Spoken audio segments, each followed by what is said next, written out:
어제 늦게까지 예배 드렸고 잠도 조금밖에 못 주무셨는데 또 이렇게 빠지지 않고 다 나오신 여러분들 정말 감사드리고요. 우리 교회 알곡들만 있는 것 같습니다.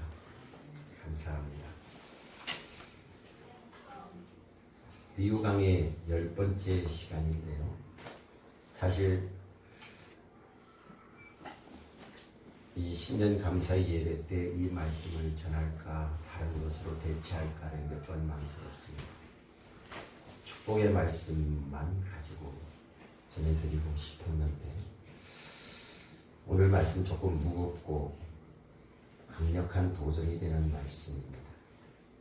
근데 한편으로 기도하면서 생각해 보니까 이것이 순서로 신년 감사 예배 때 이 말씀이 주어진 것은 이건 역시 하나님의 뜻이라고 생각하고 그냥 말씀을 전하기로 했습니다. 열처녀의 비유. 여러분 결혼식에 참석했는데 늦게 도착하는 신랑이나 신부 기다려 보신 적 있습니까? 제 철학 가운데 하나는 어떤 약속이든 시간을 철저하게 지킨다는 것이 제 신조입니다. 그래서 항상 약속을 하면은 먼저 그 근방에 도착을 합니다. 또 어떠한 예배나 집회도 정시에 시작하는 것이 저의 신조입니다. 근데 그 제 신조를 그대로 밀고 나갈 수 없는 것이 하나 있습니다. 아직 그런 적은 없지만 결혼식 주례를 맡았는데 신랑이나 신부가 늦게 도착해서 그냥 제 신조대로 신랑 신부도 없는데 정시에 시작할 수는 없지 않습니까? 옛날 고대 팔레스타인 지역의 혼례는 하루가 아닙니다. 일주일씩 그 축제가 계속되었다고 합니다. 그리고 결혼식은 대낮이 아니라 보통 저녁이나 한밤중에 거행되었다고 합니다. 신랑은 친구들과 함께 어울려서 오랜 시간 즐기다가 한밤중에 신부의 집으로 옵니다. 한편 신부는 이 신부의 친구들과 같이 언제 도착할지 모르는 신랑을 한없이 기다리고 있습니다. 근데 마침내 신랑이 도착하게 되면 신부는 자기의 들러리들 친구들과 함께 신랑을 영접하고 이제 등불을 켜고 신랑의 집으로 이제 전부 다 떠나는 연등 행렬이 그때 시작이 됩니다. 그러나 본문의 경우처럼 신랑의 행차가 종종 늦어지는 경우가 있습니다. 밤은 깊어가고 하늘에는 별이 하나둘 돋아나기 시작할 때 서서히 악성 소문이 펼치기 시작됩니다. 그 중에 이빠른 신부 중 하나는 이 사람 혹시 바람난 거 아니야? 라는 이야기도 하고 소문에 다른 여자가 있다던데 걸로 간 거 아니야? 라는 이야기까지 들립니다. 요즘으로 말하면 혹시 중간에 PC방으로 샌 거 아니야? 라는 이야기들이 웅성웅성 들려오기 시작합니다. 또 한 사람은 오늘 밤에 틀림없이 신랑이 아닐 것 같다. 그냥 자자. 이렇게 부추기게 됩니다. 그래서 하나 둘씩 잠에 떨어지게 됩니다. 오늘 본문의 경우처럼 이 10명의 처녀가 다 졸음을 이기지 못하고 잠에 떨어졌습니다. 그런데 한밤중에 밤의 정적을 깨고 시끄러운 소리가 울려 퍼집니다. 보라, 신랑이로다 라는 소리가 들립니다. 정신을 바짝 차리고 기름을 예비했던 슬기로운 다섯 처녀는 얼른 등불에 불을 켜고 신랑을 따라가서 잔치집에 들어갑니다. 그런데 기름을 예비하지 못했던 미련한 다섯 처녀는 뒤늦게 시장에 가서 기름을 사가지고 채워서 잔치집에 갔지만 이미 그 잔치집은 문이 완전히 닫힌 후였습니다. 막 울면서 문을 두드렸습니다. 근데 문 안에서 들려오는 신랑의 소리는 이런 소리입니다. 내가 당신을 도무지 알지 못하고 이 소리뿐입니다. 자, 이것이 여러분 본문의 내용이에요. 우리 주님께서는 왜 이 말씀을 비유로 말씀을 하셨을까요? 왜 이 말씀을 하셨을까요? 자, 말씀을 하게 된 배경을 잠시 살펴봅니다. 예수님께서 왜 이 말씀을 하셨는지에 대해서 배경을 알려면 바로 전장인 마태복음 24장에서 봐야 됩니다. 여러분, 마태복음 24장을 가리켜서 종말장이다 이렇게 별명을 붙입니다. 종말의 징조에 대해서 말씀해 놓고 있는 장이 마태복음 24장입니다. 자, 여러분, 마태복음 24장 3절에서 8절까지를 한번 보십시오. 마태복음 24장 3절에서 8절까지 천천히 같이 읽습니다. 시작. 예수께서 감람산 위에 앉으셨을 때에 제자들이 조용히 와서 이르되 우리에게 이르소서 어느 때에 이런 일이 있겠사오며 또 주의 임하심과 세상 끝에는 무슨 징조가 있사오리이까. 예수께서 대답하여 이르시되 너희가 사람의 미혹을 받지 않도록 주의하라. 많은 사람이 내 이름으로 와서 이르되 나는 그리스도라 하여 많은 사람을 미혹하리라. 난리와 난리 소문을 듣겠으나 너희는 삼가 두려워하지 말라. 이런 일이 있어야 하되 아직 끝은 아니니라. 민족이 민족을 나라가 나라를 대적하여 일어나겠고 곳곳에 기근과 지진이 있으리니 이 모든 것은 재난의 시작이니라. 아멘. 예수님이 말씀하신 이 말씀의 징조를 보게 되면 어느 시대보다도 이 말씀을 실감할 수 있는 시대에 우리가 살고 있다고 생각됩니다. 예수님께서는 계속해서 말씀의 징조를 이야기하시는 가운데 가장 중요한 결론적인 부분을 24장 44절에서 말씀합니다. 자, 44절도 한번 읽으십시오. 시작. 이러므로 너희도 준비하고 있으라. 생각하지 않을 때에 인자가 오리라. 이 말씀을 통해서 신랑은 반드시 오신다는 결론을 내립니다. 여러분, 이것이 열처녀 비유의 배경입니다. 예수님께서 십자가에 달려 돌아가시고 부활 승천하신 후에 초대교회 성도들은 사실 예수님이 금방 오실 줄 알았습니다. 그때부터 예수님의 재림의 기다림은 시작되었습니다. 자, 그리고 오랜 세월이 지났습니다. 아직도 메시아는 오시지 않고 계십니다. 초대교회의 이 소박한 바램, 또는 간절한 바램, 나중에는 서서히 퇴색되기 시작합니다. 이것은 우리를 위한 약속이 아니야 라고 성급하게 결론을 내리는 사람들도 있었습니다. 그리고 교회는 점점 불신앙 속으로 빠져들어가고 있었습니다. 자, 그러던 어느 날 때가 찬 시각에 마침내 신랑은 오신다는 사실입니다. 그래서 이 말씀이 주어진 것입니다. 여러분, 예수 그리스도의 재림을 앞둔 오늘 이 시점에서 여러분, 이 주님을 영접할 준비가 되어 있습니까? 준비하면서 이 땅에서 살아가시고 계십니까?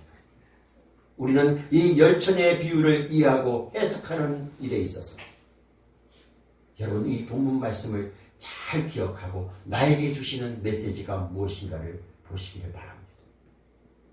이 본문 말씀을 가지고 어떤 사람들은 중요하지 않는 부분에 평생에 거쳐서 목을 매는 사람들이 있습니다.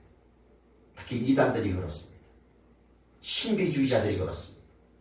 영적인 해석을 해놓고 이것은 영해다, 이것은 나만 풀 수 있는 것이다 라고 주장들을 많이 합니다. 성경을 이런 식으로 접근하게 되면 본문에서 중요한 교훈을 놓치게 됩니다.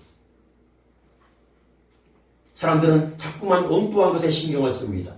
10명의 숫자의 의미가 무엇인가?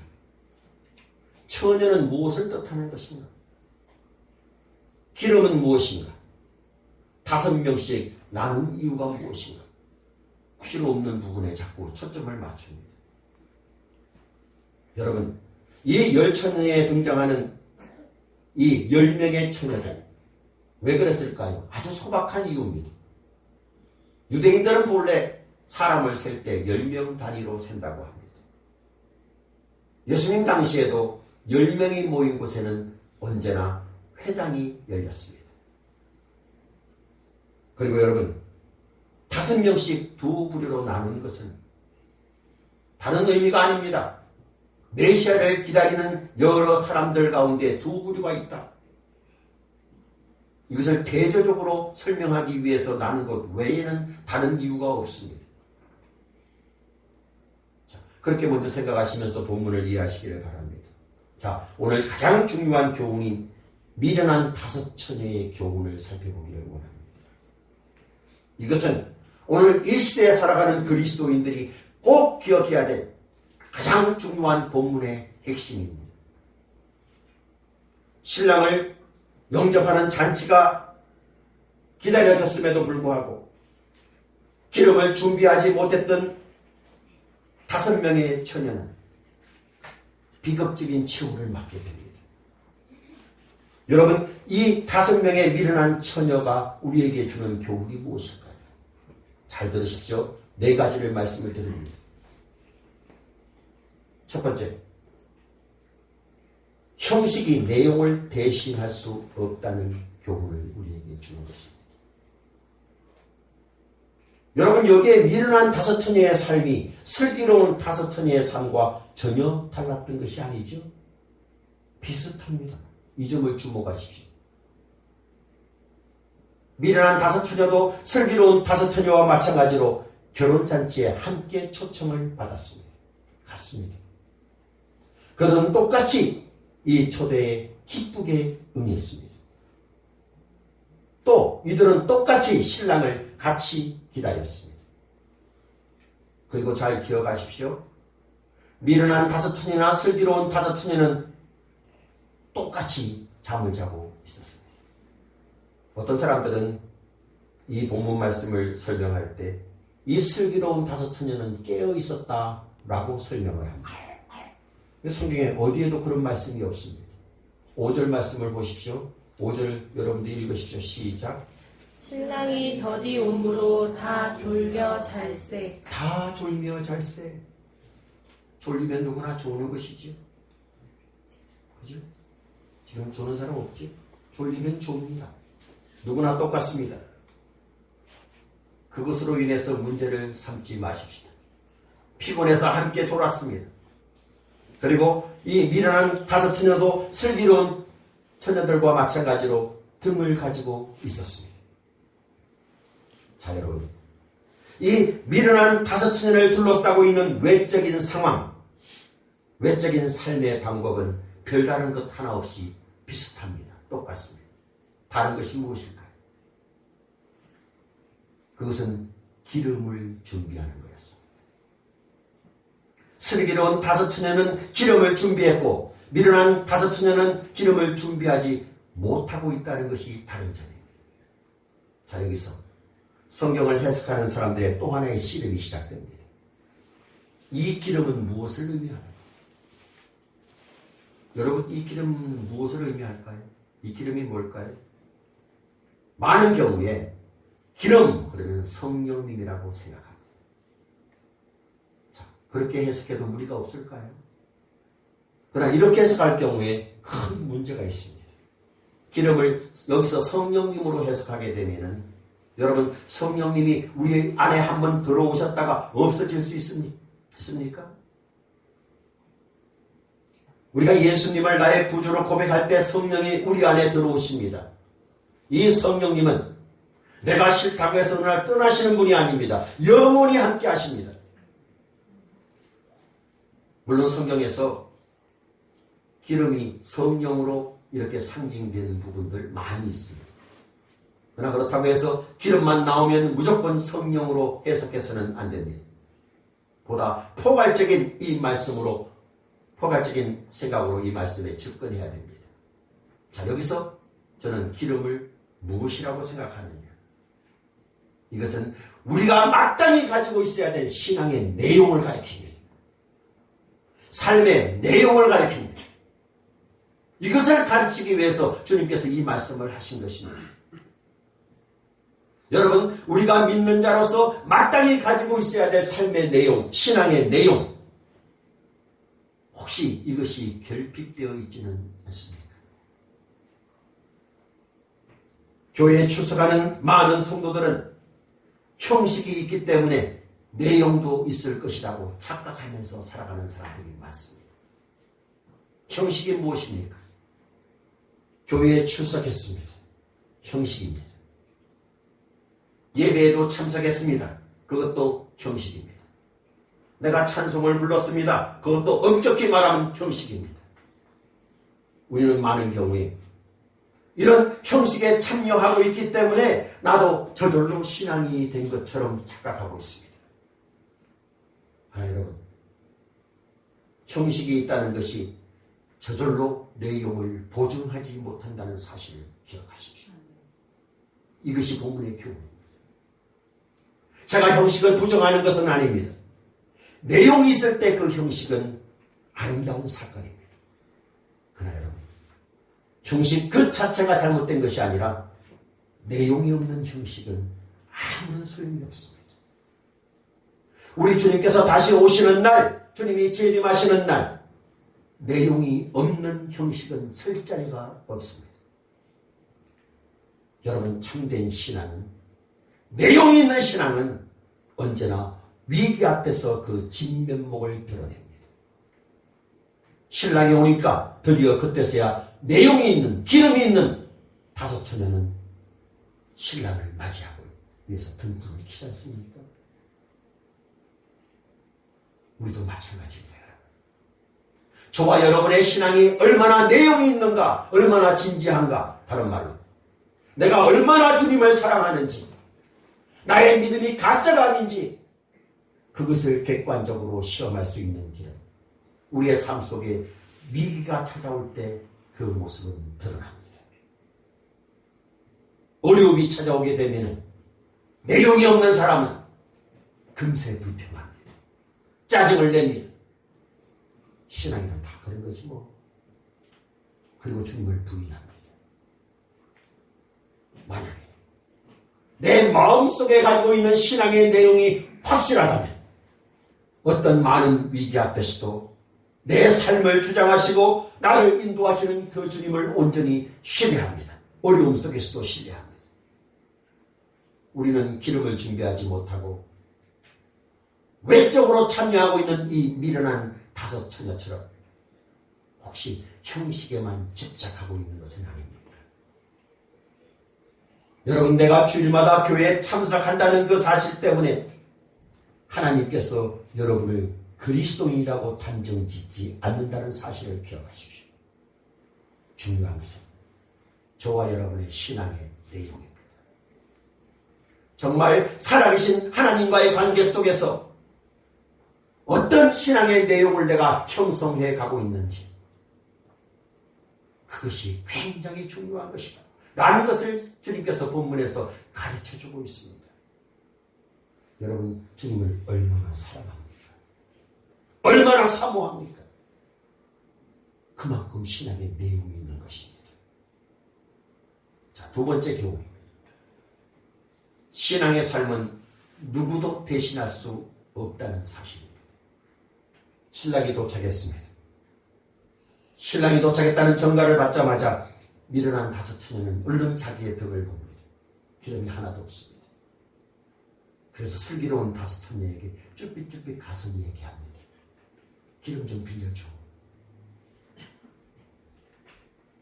이 어리석은 다섯 처녀는 이 기름을 빌릴 수 있는 것이라고 착각을 합니다. 다른 말로 신앙의 내용을 빌릴 수 있는 것이라고 착각을 합니다. 슬기로운 다섯 처녀는 단박에 거절해버리죠. 우리는 생각하기에 저 지혜로운 다섯 처녀 너무 인색하다, 좀 빌려주지, 뭐 그렇게 생각할 수도 있습니다. 근데 이 본문을 통해서 주님께서 우리에게 주시고자 하는 가장 중요한 교훈은 뭐냐? 신앙의 내용은 절대로 빌릴 수가 없다. 우리가 전도할 때 이러한 사람이 있습니다. 예수 믿으세요? 천당 가셔야지요? 라고 얘기하면 난 걱정 없어요. 우리 아내가 열심히 교회 다녀요. 우리 자녀들 교회 잘 다녀요. 우리 아내가 권사예요. 그렇게 얘기해요. 이 말은 무슨 말입니까? 자기 아내나 아이들의 신앙에 의지해서 자기도 신앙인 것처럼 동일시하는 것입니다. 생각해 보십시오. 혹시 여러분 중에서도 그러지 않습니까? 내가 죽을 때 우리 와이프 손잡고 천국 가면 되지. 여러분, 무디 신학교 학장이신 조지 스위팅이라는 사람은 이런 유명한 말을 했습니다. 하나님에게는 자녀만 있지 손자가 없다. 다시 말씀드립니다. 하나님에게는 자녀만 있지 손자가 없다. 무슨 말인지 깨달아지십니까?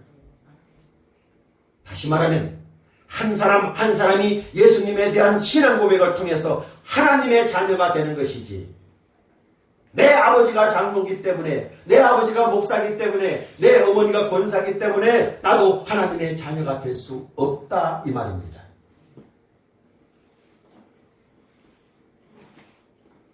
예수 믿으십니까? 라고 물으면 나는 우리 어머니 뱃속에서부터 믿었습니다.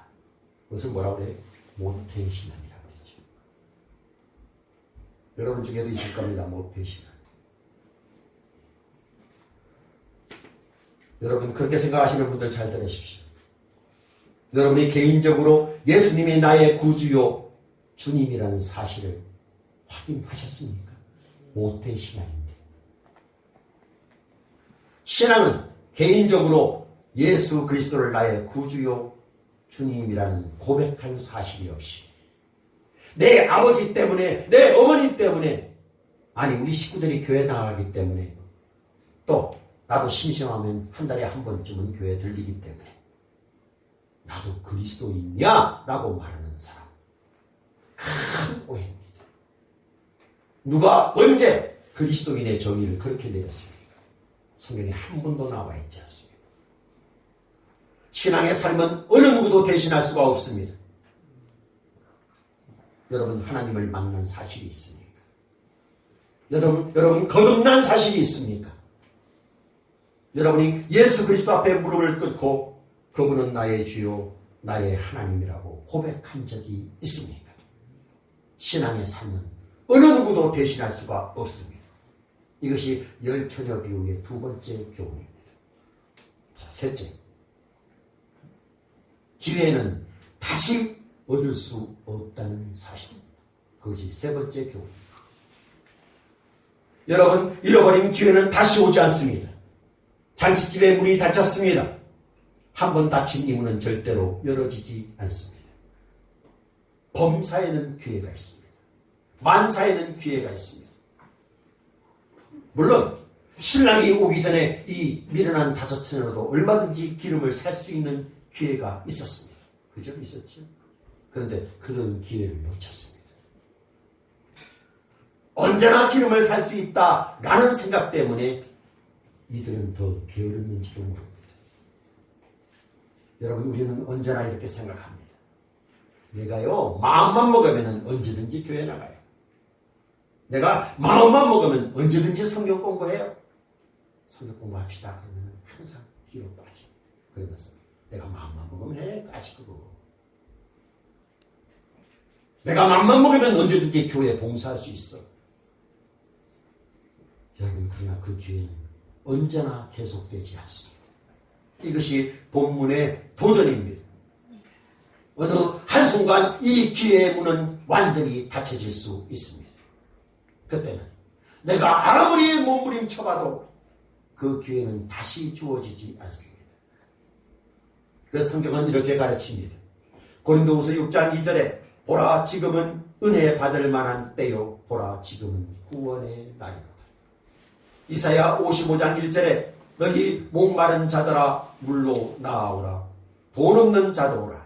너희는 와서 먹되 돈 없이 값 없이 와서 포도주와 젖을 사라. 지금은 살 수가 있습니다. 지금은 하나님의 영광스러운 구원에 동참할 수가 있습니다. 지금은 하나님 그분을 의지하고 내 신앙이 자랄 수 있는 기회가 우리 가운데 있습니다. 내일은 우리의 시간이 아닐 수 있다는 사실을 기억하십시오. 이 기회의 문은 닫힐 수가 있습니다. 오늘이 바로 기회입니다. 여러분, 새해에는 이 기회를 절대로 놓치지 마십시오. 내가 용서받을 수 있는 기회, 하나님 말씀을 공부할 수 있는 기회, 내가 봉사할 수 있는 기회, 하나님의 은혜를 사모할 수 있는 기회, 내가 주님을 섬길 수 있는 기회, 그러한 기회가 언제나 오는 것은 아닙니다. 여러분, 어떤 의미에서 보게 되면 신랑이 늦게 왔다는 사실이 얼마나 감사한 일인지 모릅니다. 왜 그렇습니까? 한밤중에 어쩌다 깨어보니까 기름이 없습니다. 안 되겠다, 얼른 기름을 넣어야지. 그리고 뛰어갔다면 그 사람에게 있어서 신랑이 늦게 온 것은 얼마나 큰 은혜입니까? 근데 우리 중에 어떤 사람은 평생 졸다가 한 번도 깨지 않고 가는 사람이 있어요.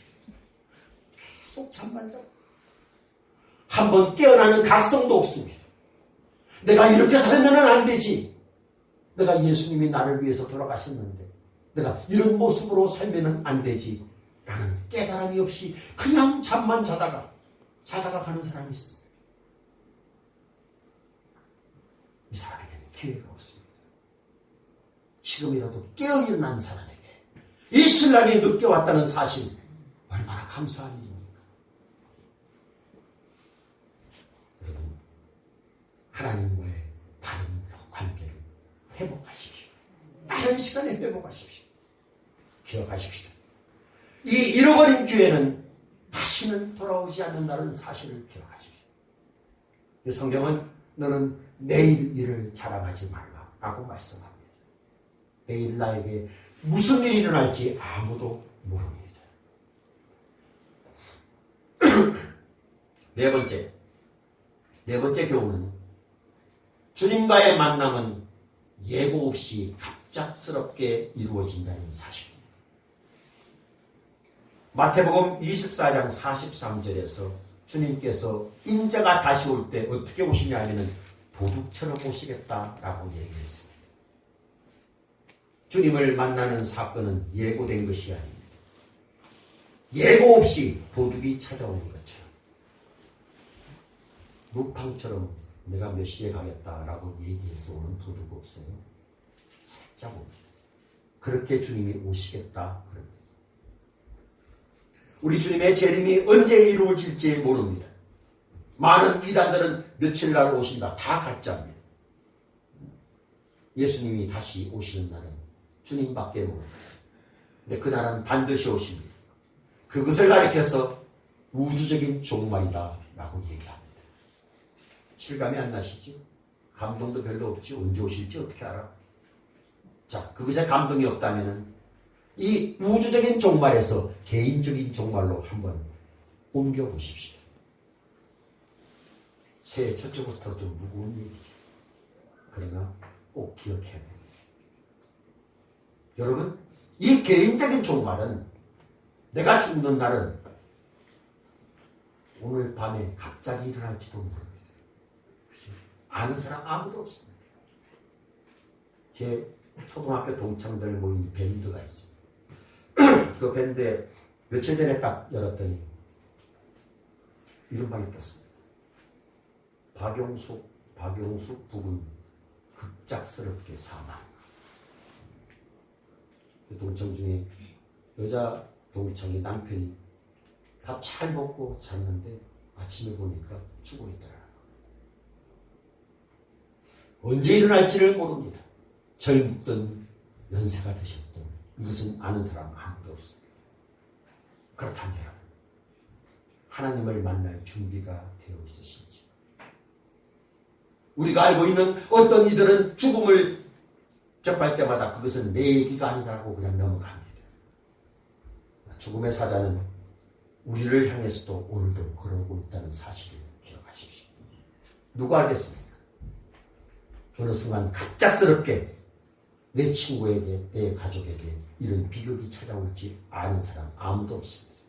그러므로 우리는 준비해야 됩니다. 그렇다면 하루하루가 그분과의 만남을 위한 준비하는 자세, 이것으로 살아가야 됩니다. 우리의 삶의 여정이 그렇게 되어야 됩니다.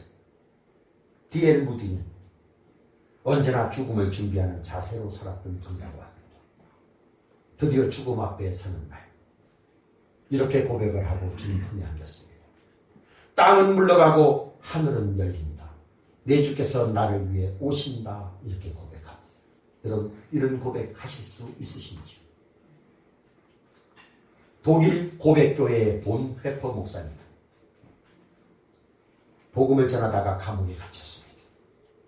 그러던 1945년 4월 8일 주일 아침에 두 명의 간수가 감옥 문을 두드립니다. 문을 열었더니 하는 말이, 이제 마지막 시간이 되었습니다. 사형 집행하는 날입니다. 그때 같이 감옥에서 생활했던 동료들이 떠나가는 본 회포를 붙들고 눈물을 흘립니다. 슬퍼합니다. 그러나 그는 한치의 동요함도 없이 자리에서 일어나서 빙그레 웃을 수 있는 여유를 보이면서 이렇게 이야기를 합니다. 기뻐해 주십시오. 오늘은 내 새로운 삶의 시작입니다. 여러분, 이 고백 가능하시겠는지요? 미국 대통령 가운데 아이젠하워 대통령이 있습니다. 이분은 미 육군병원에서 임종을 맞이하게 되었습니다. 그때 빌리 그레함 목사님이 그 병실을 방문했습니다. 아이젠하워 대통령은 목사님을 붙들고 이렇게 말을 합니다. 하나님을 어떻게 만나야 할지 저는 자신이 없습니다. 도와주십시오, 목사님. 빌리 그레함 목사님은 성경책을 펴놓고 어떻게 인간이 죄사함을 받을 수 있는지에 대해서, 어떻게 하나님의 자녀가 될 수 있는 것에 대해서 진지하게 설명해 줍니다. 그러면서 선행으로 구원받는 것이 아닙니다. 당신이 대통령이 됐다는 업적 때문에 구원받는 것이 아닙니다. 우리의 모든 노력이 죄사함의 문제를 해결할 수 없기 때문에 예수 그리스도께서 이 땅에 오셨습니다. 내 모든 지난날의 죄를 회개하십시오. 그리고 예수 그리스도를 나의 구주와 주님으로 영접하십시오. 그 순간 당신은 하나님의 자녀가 됩니다. 이 빌리 그레함 목사님의 인도를 통해서 아이젠하워 대통령은 예수님을 그날 구주와 주님으로 영접합니다. 함께 기도가 끝났을 때 아이젠하워 대통령은 마지막 유언을 남깁니다. 빌리, 감사하오. 나는 이제 준비되었어. 한 가지만 더 말씀을 드리고 마칩니다. 주일학교에서 성경 공부를 하고 돌아온 어떤 소녀 하나가 자기 엄마를 붙들고 이렇게 말을 합니다. 엄마, 주일학교 선생님이 그러는데 이 세상의 삶은 천국의 삶을 준비하는 거라고 그러는데 맞아요? 엄마는 딸이 하도 귀여워서 그건 맞지? 라고 얘기합니다. 이 깜찍한 꼬마는 엄마에게 이렇게 묻습니다. 엄마는 작년에 오스트레일리아를 갔다 와. 금년에는 영국에 간다고 그러면서 한 달 전부터 준비를 하는데 왜 엄마는 천국 갈 준비는 안 해요? 여러분, 그 준비 왜 안 하십니까? 인생의 가장 중요한 진지한 여행, 육체를 버리고 떠나가는 이 마지막 여행, 여러분 준비하고 계십니까? 오늘 당장 하나님을 만나더라도 부끄러움이 없는 그런 삶을 살고 있습니까? 묻습니다, 여러분에게. 여러분은 하나님을 만날 준비가 되어 있으신지?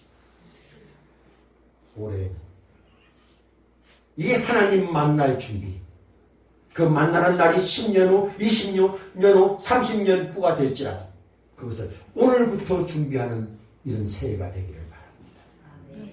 여러분, 그렇게 사십시오. 이제 자다가 깨십시오.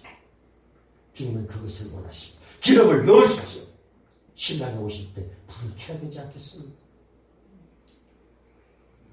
새해 이런 모습으로 살아가시길 간절히 원합니다. 새해 복 많이 받으십시오. 기도하십시오.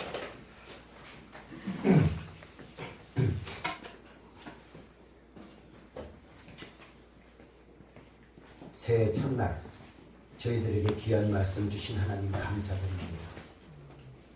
새해에는 미련한 다섯 처녀들처럼 형식적인 신앙이 아니라 슬기로운 다섯 처녀들처럼 기름을 준비하는 저희들 되게 하시고 언제든지 주님을 만났을 때 당당히 그 앞에 설 수 있는 준비된 성도들이 모두 되게 하여 주옵소서. 주여, 우리 성도들에게 한 해를 살아가면서 세상의 유혹을 이길 수 있는 힘을 주시고 새해에는 더욱더 주님을 사랑하는 자녀들이 모두 되게 하여 주옵소서. 예수님의 이름으로 기도드립니다. 찬양 부르